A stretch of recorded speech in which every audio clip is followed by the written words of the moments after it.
Your brain is the most powerful weapon in the world.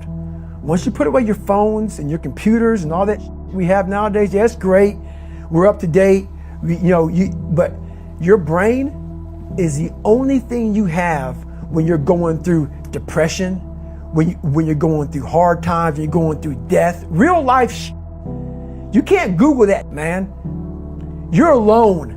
You're alone. You may have a shrink you're going to, you may have a best friend you're going to, but there's 24 hours in the day where you're alone in this brain, and your brain is talking to you in all kinds of ways, and it wants to control you and pull you in these different pockets.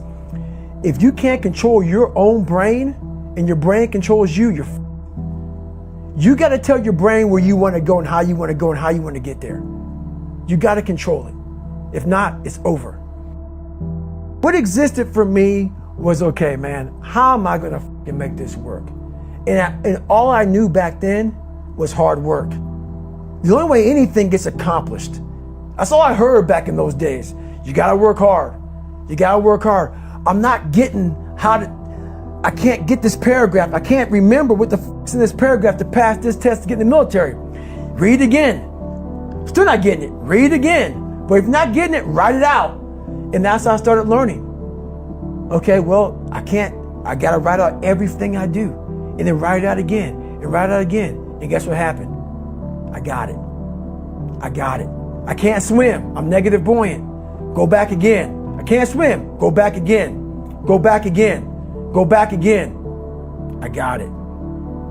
I realized if I keep going back and going back and going back until the just becomes, your mind will say, okay, we're going to figure it out, because he is not going to stop.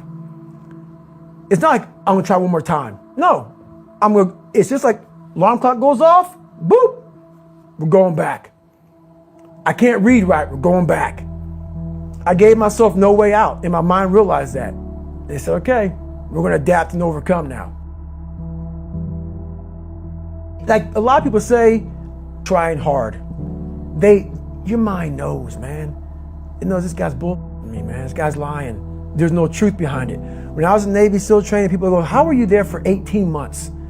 The program was only 6 months long. You were in 3 hell weeks in 1 year. No one's ever done that. How did you do that? I talk about the new norm.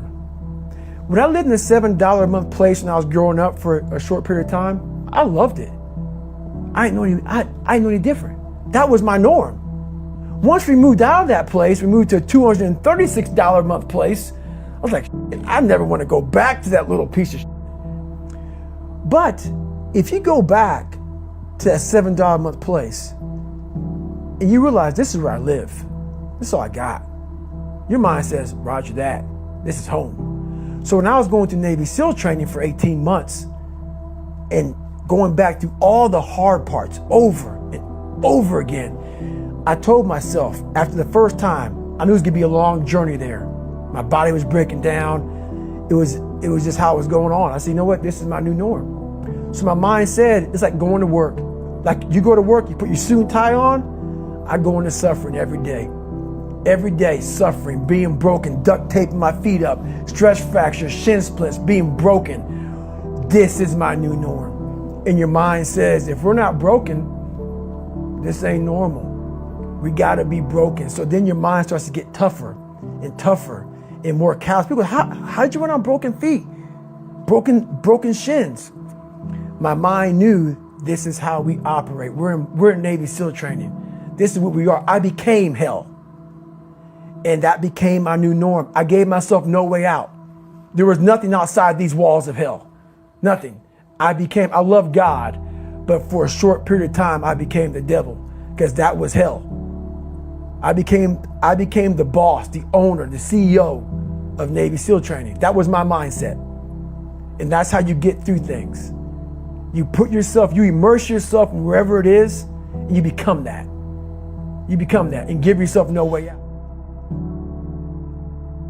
When I was 297 pounds and I was fat as hell trying to be a Navy SEAL, the scariest thing in the world to me, even to this day, was that could have been the rest of my life. I thought then I was trying hard. That's the scariest thing in the world. I thought then 297 pound, working for Ecolab, spraying for cockroaches, making $1,000 a month. I thought that was me at my 100% potential. Come to find out, a few years later, I wasn't anywhere near that. 106 pounds less, graduated Navy SEAL training, went on to do all these other things. Looking back on that, that was me trying hard. That's why people gotta understand, what is in us, we have no idea until we start trying hard. And I mean really trying hard, where you're obsessed with, hey, this is my new norm. My new norm is that, wow, this isn't always fun. It's not always meant to be fun. And that's when you know you're trying hard. People hear my story and think this guy is sadistic. I realized how the brain works. I figured out how the brain works. I'm a scared kid, and that's what gives me so much power. I had no foundation, and I built this off of just researching the mind. The feeling you get is basically invincibility. You realize that you can't do it all the time.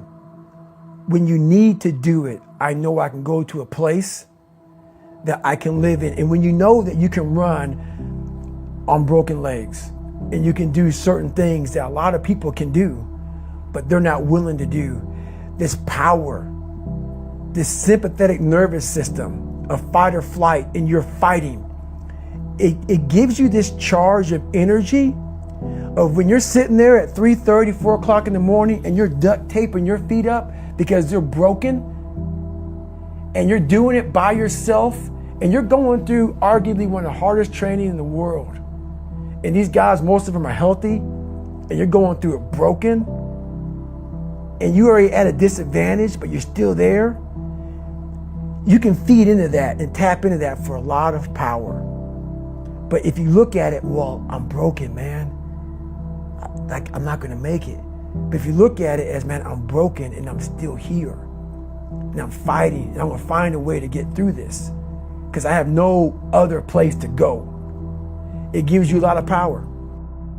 When things start to suck really, really bad, my brain and a lot of people's brain, they don't go to your dad beating you up. Your brain says, we gotta get the out of here. This is miserable. So anger goes away a lot of times when you're suffering because your brain just says, we gotta run, we gotta go. So that anger is not popping up saying, oh, I wanna show them, I wanna show those people. No, there has to be a much deeper, when I say deeper, it has to be down to mineral soil. It has to be down to that nice mineral soil where nothing can burn. You can't burn dirt. So it has to be down that low, that literally is something in you that's at the core of your soul. But you don't find it unless you spend a lot of time with what you want to be in life. I can't give that to you. Right. You can't give it to somebody. When you find your true passion in life, and my passion for me was like, oh, I want to be, I don't give a Navy SEALs, Army, I don't give a shit. I want to serve my country. I want to be someone that I'm proud of. I want to look at myself in the mirror because I was so disappointed. That accountability mirror I talk about, I was so disappointed in what I saw every day. I wanted everybody to love David Goggins. And a lot of people did. I didn't love myself. But I knew a lot of us want to find peace first. So people say, man, you always talk about this suffering and pain and I'm at peace right now because I went through that. Right? You don't find peace first. If you do, Merry Christmas. More power to you. More power to you. I found peace on the opposite end of finding myself. And no one really finds themselves without going through trials, tribulations, suffering, accountability. And accountability is suffering. Being accountable every day for doing right for yourself, for the people next to you, it's miserable. It's hard. So, even the smallest details.